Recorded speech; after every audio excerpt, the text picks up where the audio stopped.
I'm pleased to say we're joined by the two-time Players Championship winner, Joyce. Thanks for the time again, Ryan. How are you doing? Yeah, I'm alright. Well, it's good to catch up. We're talking at Mission HQ, one of your sponsors, and when we're talking today, you've agreed a new deal with them. So what is it about the team here and why you agreed the new deal? Well, obviously I've been with Mission for a while now and everything's been nice and smooth, very professional. I like the equipment they provide and there was absolutely no reason not to continue. And I was looking back, you joined Mission almost 3 years ago now, the end of 2021. From someone who's been on the books with Mission, we've seen what they've done over the last few years. What have you made of how the brand's risen over the last few years? Yeah, they've signed a lot of players on since they signed me, a lot of young talented players as well. So it's exciting to be part of a team like that who are heavily invested in young players and trying to bring them on, and it's quite an exciting project. Definitely. Well, before we started, we mentioned you had a chat with my co-host Burton DeWitt. That was back in December 2019. We won't go over every game you've played since then, but one I've got to bring up is Ryan Joyce 8, Dave Chisnell 7, the final of a Players Championship in 2020, your first PDC title. What was that moment like when you won the decider? Yeah, it was a funny game that. I still remember being 7-3 down in that game and had to win the last 5 legs in a row. And I need a little bit of luck, a little bit of help from Chizzy, missing a few match starts at double. But it was nice to win a first PDC title. Obviously, it was a really special moment. And back then, the world was very different. I think those were the first events during the pandemic. So you'd had 3 or 4 months off. Were you just itching to get back out there?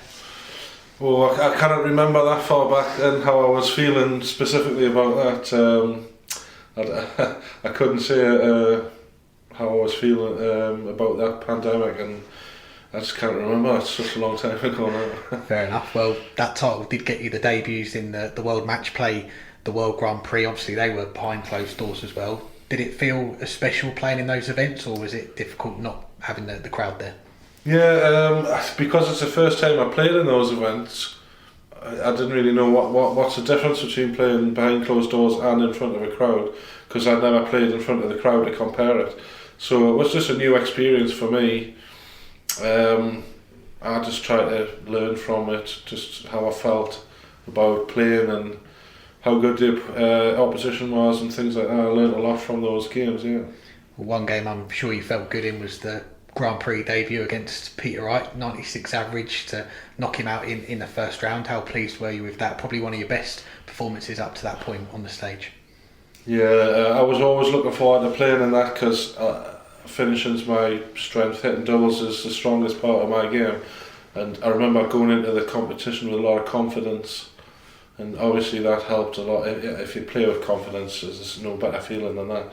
And the Grand Prix was a really special event for me because I proved to myself that I'm capable of absolutely top class darts in that event. Definitely. Well, the next few years after that, you're hovering around the 35 to 45 mark in the rankings, but at the end of 2022 you miss out on Ali Pali via the Pro Tour. You have to go to that tour card holder qualifier. What was that like going to that event? When was that? End of 2022. Oh, I remember that, yeah. It was the first time I had to qualify for the World Championship since I joined the PDC. But I remember being confident, determined that I was going to get through that, and I played really well in the qualifiers and eased through really, so I was right to be confident that I could do it that way. Yeah, you certainly proved that. And last year we saw you kick on again, a couple of finals on the floor, followed by that second Players Championship title. Did it feel like only a matter of time before those runs on the floor come onto the stage? Not really. I didn't ever think in that way. I didn't plan ahead like that. I don't plan ahead. I just try and take each game as it comes, whether it's on the stage or on the floor. I just try and throw one dart at a time. I don't read into anything like too much about it. Fair enough. Well, that deep run would come last year, the Players Championship finals, your first major semi-final, being involved in a final session of a major. Talk to us about that experience.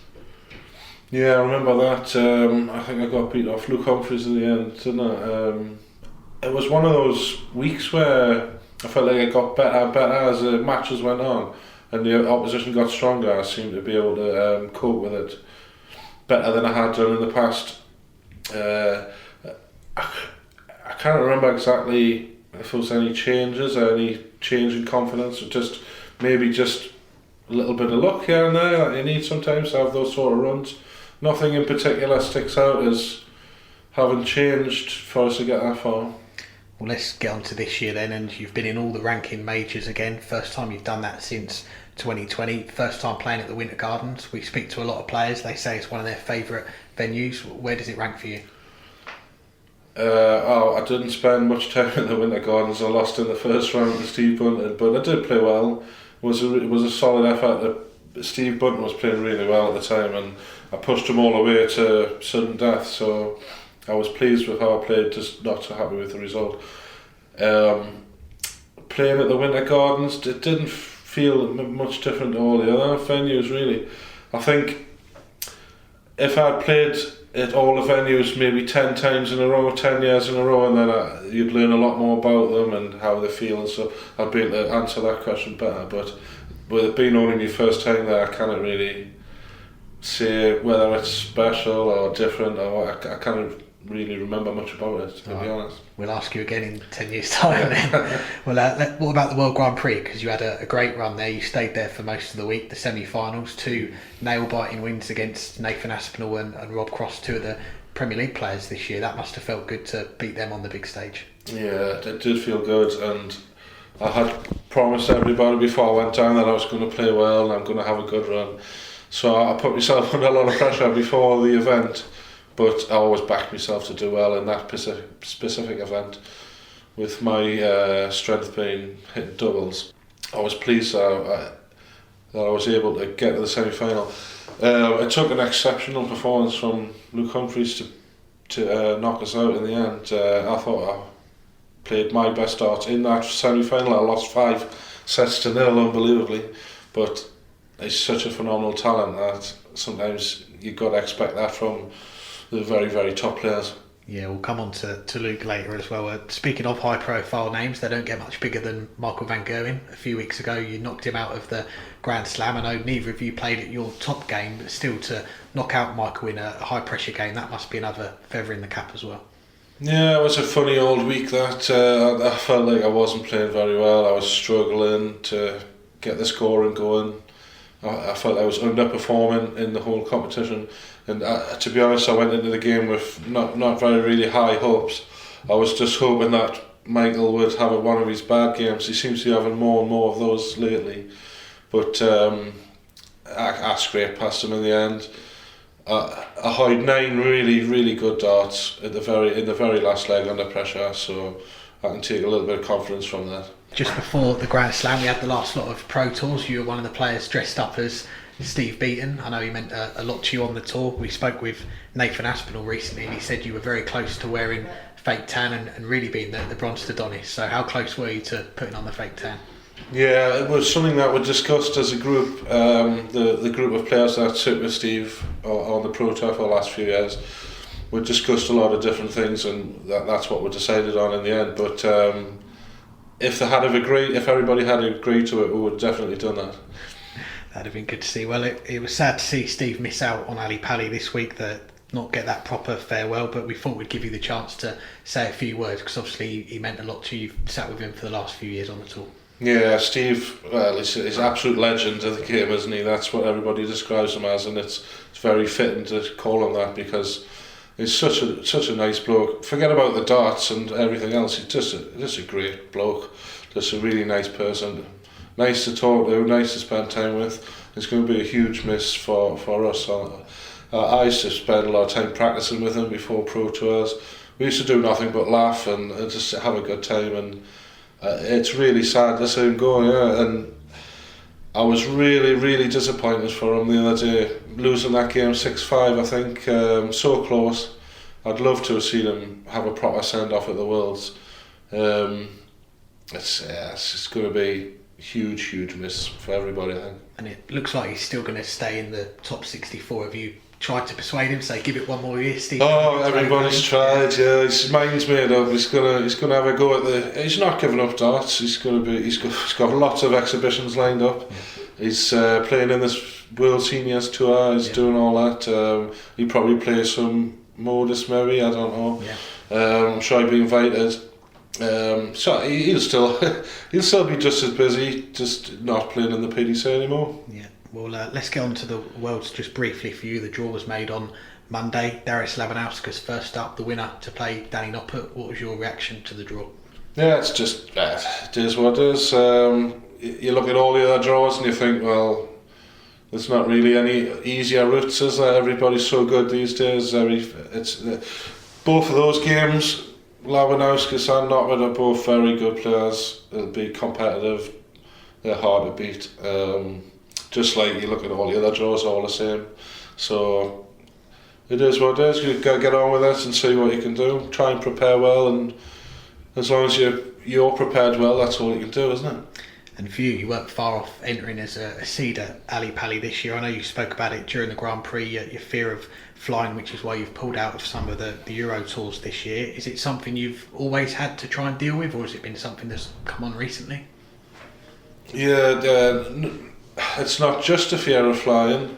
I know I don't like flying, but I don't even like travelling full stop, so spending that much time away from home in foreign countries is not something I enjoy doing. So it's difficult for us to motivate myself to go to these events. I do try and get to some of them, and I know it's my job, I should be doing it, but sometimes you wake up in the morning and you think, I just don't want to go. Yeah. And it sounds funny, but playing darts and being good at darts or being in the top 32, it's not all there is in your life, you know. There's more important things in life than being good at something, or, you know, travelling around and stuff. Sometimes put your own mental health first is important, you know, and have a bit of time to yourself. It's really important for me, otherwise I think I'd get too stressed over the year and I'd end up quitting the sport altogether maybe. So I think I'm doing the right things. Absolutely. I hope I am anyway. Yeah, absolutely, and that's probably the side that people don't see. They think, oh, professional dart player, you're living a great life, but like with any job, you have your bad days, your good days, and you wake up and go, oh, I don't want to go to work today. But as a professional dart player, sometimes you don't have a choice. So it's good for you that you can be in that position high up in the ranking to go, you know what, I'm going to pick and choose the events that I want to go to. Yeah, absolutely. I mean, yeah, I mentioned like things like mental health and stuff. People don't realise what goes on behind the scenes or what someone's thinking inside their head, you know. Some people just need a break from things sometimes, and I try and choose the best times to have that extra time that I think that I need to be able to keep performing at such a high level sometimes. No, that's fair enough. Well, you are on the brink of that top 32, 7th consecutive trip to Ali Pali coming up. You've come a long way from working in the warehouse at Matalan. We've seen Luke Littler's got the sponsorship deal with Boohoo Man. Have Matalan been in touch about getting a sticker on the shirt? No, nothing like that. So I've never heard from them. Fair enough. Well, we've got a few listener questions and then we'll finish up. We've got the first one from David Kent, who wants to say, what is your highest score on Tetris? Well, it's a long, long time ago since I played Tetris. I must have been about 13 or 14 years old maybe. I remember sitting playing it on the train, going down somewhere, for the old Game Boy, the original black and white Tetris game, and I think I got up to level 9 or 10 before it got too fast for us. So I'm not sure if that's a score or anything, but I think it was about level 10 on the very old game for the Game Boy. That's better than me. And George Dobson says, are you as lazy as Glenn Durrant says you are? Yes, I'm very, very lazy. I don't like to do much in the way of activity. I've always been like that, so yeah, I'm very lazy. And our last listener question comes from Blake Griffin Stan. Do you hate Luke Humphries? Oh no, I don't hate any of the players on the tour. I've got no hatred at all for Luke Humphries. I think he's a fantastic player and a really nice person. Yeah, echo that. And lastly, I remember your tweet from a while ago saying that you've got a 9-darter, you've got a hole in one, you've not had a 147 break in snooker, you've been stuck around the 30s. Any progress on that? Yeah, I got some professional coaching off a professional player called John Astley up north. He was helping us out a little bit, trying to get us going and stuff. And I think I got a few 50 breaks, but nowhere near the 147 yet, unfortunately. I don't think I'll ever be good enough to do that. I just don't have enough time. You'd have to practice so many hours to be able to do that, I think, and I just don't have the time to do it. Well, Ryan, good luck on that quest for the 147. Good luck for the World Championship, and always great to have a chat. Appreciate the time. Thank you. Nice to chat.